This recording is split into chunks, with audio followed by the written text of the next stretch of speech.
Good day everyone, me and my team Pink, we're going to talk about the module 11, which is mostly about grammar and parts of speech. Now today's lesson we're going to have two main lesson objectives.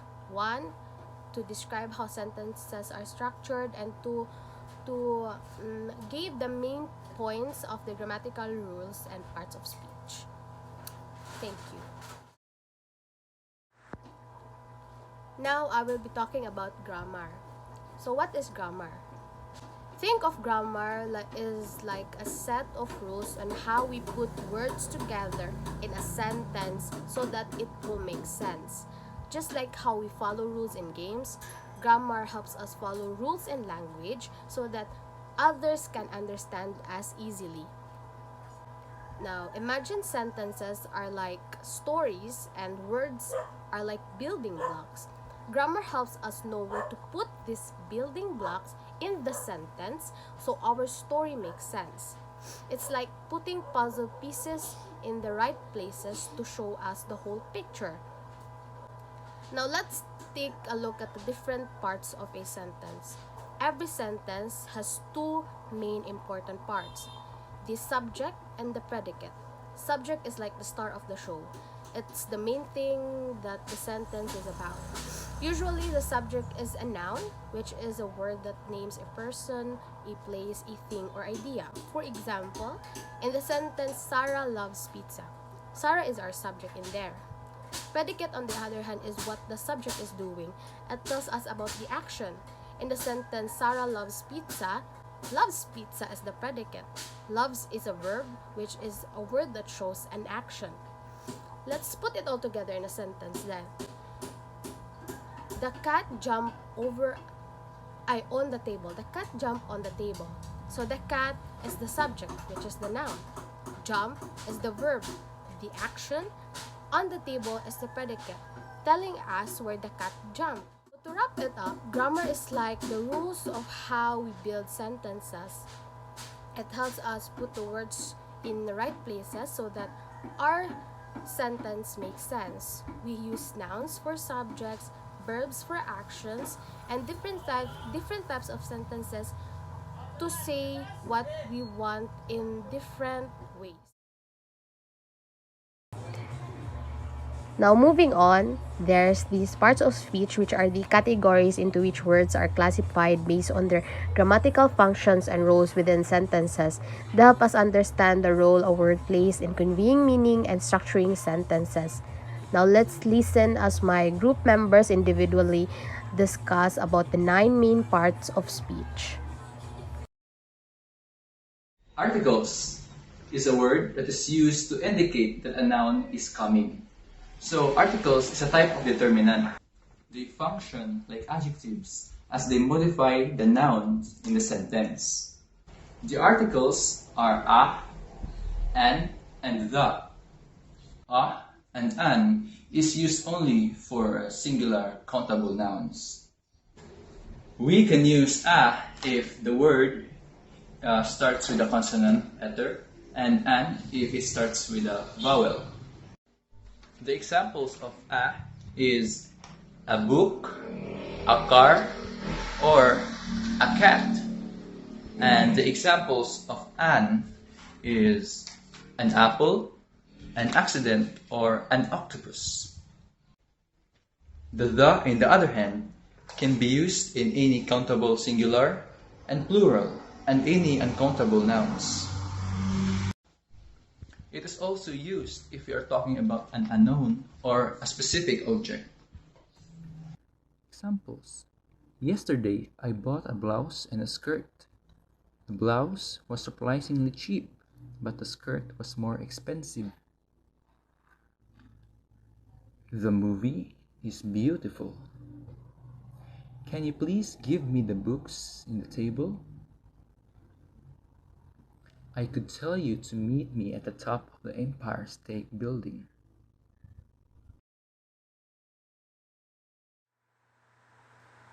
Hey there, today we're going to have a fun chat about something called nouns. Don't worry, it's going to be easy to understand and I'll make sure to keep it short and sweet. So let's jump right in. What are nouns? Nouns are the names of things. They can be objects, people, places, or even ideas. Nouns give us a way to talk about the world around us.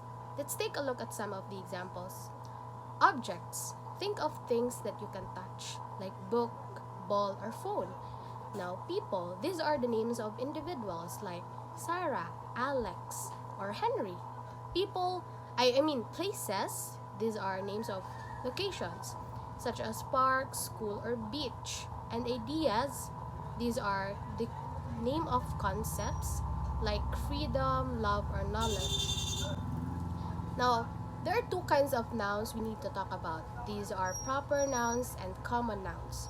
Proper nouns are like the superstar nouns. They're names of specific things like your name, your city's name, or your favorite book's name, your favorite book's title. For example, Jessica, New York, or Harry Potter. Remember that proper nouns always starts with a big or capital letter. Now, let's take a look at the common nouns. Common nouns, on the other hand, are the regular nouns, like the everyday heroes. Their names for general things like dog, city, or book. They're not as fancy as proper nouns, but they're still really important. So, to wrap it up, nouns are the name tags of our language. They give names to people, things, places, and ideas, just like the characters in your favorite stories. Nouns makes our sentences exciting and interesting. I hope you had a blast learning about nouns today. Keep using them in your talking and writing, and you'll become a noun expert in no time. Thanks for listening. So now, let's talk about pronoun. What is pronoun? A pronoun is a word that is used to replace a noun in a sentence. It helps avoid repetition and makes sentences less cumbersome. Common pronouns include he, she, it, they, we, and you. Pronouns are used to refer to people, place, things, or ideas. And there are different types of pronoun. The first is personal pronoun. A personal pronoun is a type of pronoun that is used to refer to a specific person or thing. Personal pronouns can take the place of nouns and help avoid repetition in sentences. Personal pronouns have the three main sets: first person, second person, and third person. And these are the three main sets of personal pronouns. The second different types of pronoun is possessive pronoun. A possessive pronoun is a type of pronoun that shows ownership or position. It indicates that something belongs to a certain person or a group. Instead of using the actual noun, a possessive pronoun is used to avoid repetition and make sentences more concise. And these are the most common possessive pronouns: mine, yours, his, hers, its, ours, theirs. And now, let's go to the third different types of pronoun. Reflexive pronoun. A reflexive pronoun is a type of pronoun that is used when the subject of a sentence is also the object of the action. Reflexive pronouns are used to show that the action of the verb reflects back on the subject. They help emphasize that the subject is performing the action on itself. The example of reflexive pronoun is she hurt herself while playing. He taught himself how to cook. And that's are the example of reflexive pronoun. And now, let's proceed to the fourth different type of pronoun. Demonstrative pronoun. A demonstrative pronoun is a type of pronoun that is used to point to or indicate a specific person, place, things, or idea. Demonstrative pronouns help clarify which particular things is being referred to in a sentence. There are four main demonstrative pronouns. And that's are the four main demonstrative pronouns. Fifth different types of pronoun is interrogative pronoun. An interrogative pronoun is a type of pronoun that is used to ask questions. Interrogative pronoun help gather information by introducing question and prompting the listener or reader to provide details or explanation. The second to the last different types of pronoun is relative pronoun. A relative pronoun is a type of pronoun that introduces a relative clause, which provides additional information about a noun or noun phrase in the main clause of sentence. Relative clauses add details that help to identify or describe the noun they are referring to. And now, let's proceed to the last part of different type of pronoun. Indefinite pronoun. An indefinite pronoun is a type of pronoun that it does not refer to a specific person, place, things, or amount. Instead, it refers to a non-specific entities in a general way. Indefinite pronouns are often used when the exact identity of the noun is unknown, not important, or irrelevant. And that's all about pronouns. Thank you. To continue, today I would like to talk about the fundamental building blocks of language verb. Verbs are like the engines that power our sentences, enabling us to convey some actions of being and relationship. And now, let's delve into the world of verbs and explore their various roles. Action verbs are the driving force behind dynamic sentences. They vividly depict actions and activities bringing our narratives to life. For instance, consider the sentence, she ran to catch the bus, or he painted mural on the wall. So these action verbs, ran and painted, clearly illustrate the specific actions of this sentence. Helping verbs is known as the auxiliary verbs. It works in a tandem with main verbs to express complete tenses, moods, and aspect. They provide additional information and context in the sentence. They have been practicing diligently for the performance. So the helping verb is have and been. They collaborate with the main verb practicing to create the present perfect continuous tense. Linking verbs connect the subject into a sentence to its subject complement, which can be adjective, pronoun, and noun. So this verb help to describe or define the subject or state of being. For instance, in the sentence, she is talented musician. So the linking verb of this sentence is and connects to the subject she, which is the subject is complement, or a talented musician is defining is the identity, which is our example. So that's the linking verbs works. In conclusion, verbs plays indispensable role in the world of language. First is the action verbs, which is infuse our sentences with energy and movement, while the helping verbs is to add the layers of complicity and time references. In a linking verbs, it serves to define and describe the subject of our sentences. So together, they create a symphony of meaning that enable us to communicate effectively. Adjectives are words that describe the qualities or states of being nouns. For example, enormous, dog-like, silly, yellow, fun, and fast. They can also describe the quantity of nouns. For examples, many, few, millions, and 11. Adverb is a word that modifies, describe a verb. Adverbs often end in ly, but some such as was look exactly the same as their adjective counterparts. So how to use adverbs? Adverbs modify or tell us more about words.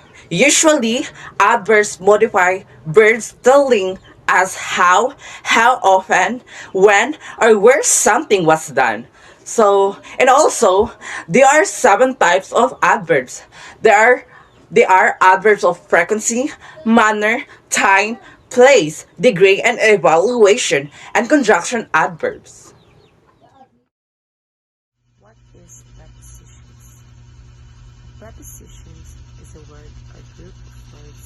used before noun, pronoun, or noun phrase to show direction, time, place, location, spatial relationships, or to introduce an object. It is also used to complete a sentence for us to catch up immediately said statement, and it also made the information completed. Some examples of prepositions are words like in, at, on, off, and to. Prepositions in English are highly idiomatic. How do we use prepositions? We use prepositions to explain where things are in time or space. Prepositions tell us where something is. For example, beside, under, on, against, beneath, or over. Or when something is happening. For example, until, during, after, before, or more specifically, on Christmas Day at 12 o'clock or in August. According to Merriam-Webster, the technical definition of a preposition is a word or group of words that is used with a noun, pronoun, or noun phrase to show direction, location, or time, or to introduce an object. Simply put, prepositions are connector words. These connector words customarily tie a noun to an idea. Hi everyone, my name is NIñO PANHAY, and I am the presenter of the 7th part of speech, which is the conjunction. So we are done of the 6th part of speech, which is the noun, pronoun, verb, adjective, adverb, and preposition.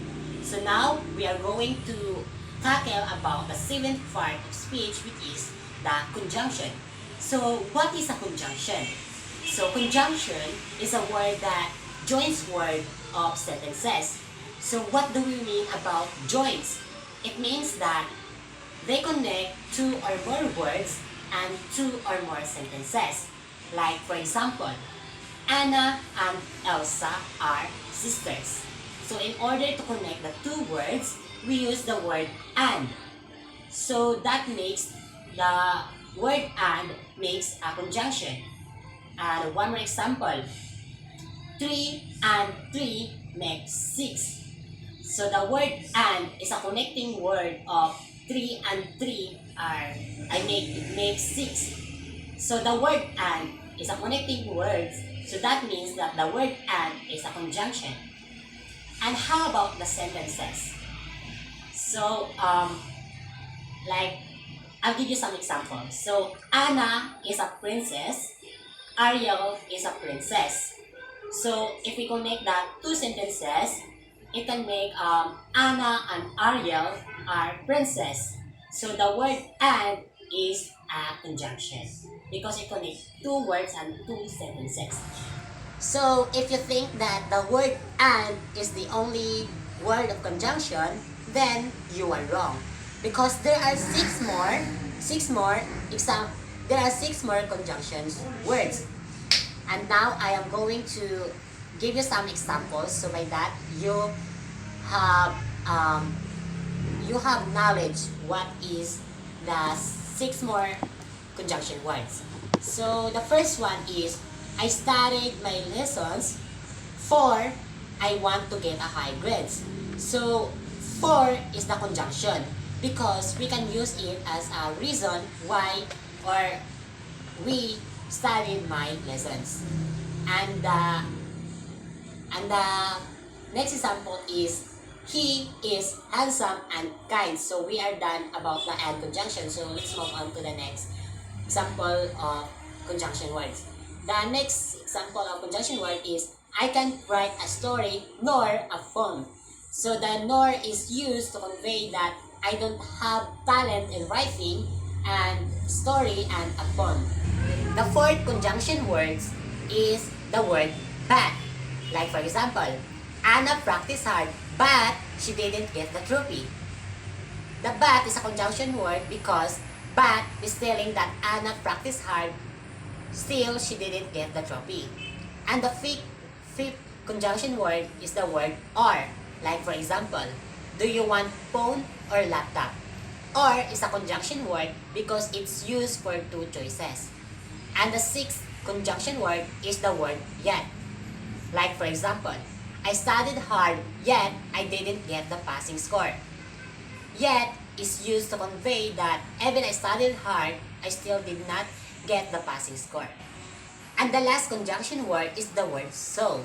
Like for example, I was embarrassed so I became silent. So is a conjunction word because it's used to convey that the reason why we became silent is because we were embarrassed. So we should remember the 7 example of conjunction words. And in order to do that, so I'll make it easier. So always remember the word fanboys. F for, A for and, N for nor, B for but, and O for or, and Y as yet, and lastly the letter S is so. So yeah, that's all. Thank you. So now I'm going to explain the interjections. What is interjections? Interjection is a word or utterance that expresses emotion. It is used to add emphasis or effect and can be omitted without changing the message of the sentence. Most times, interjections are followed by an exclamation point to signal strong emotion.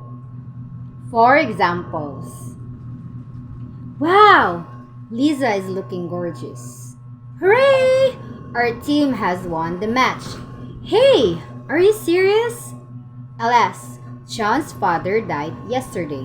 Yippee! We are going on vacation. Hi! Where have you been? Oh, this place is so crowded. What? You have broken the glass of the window?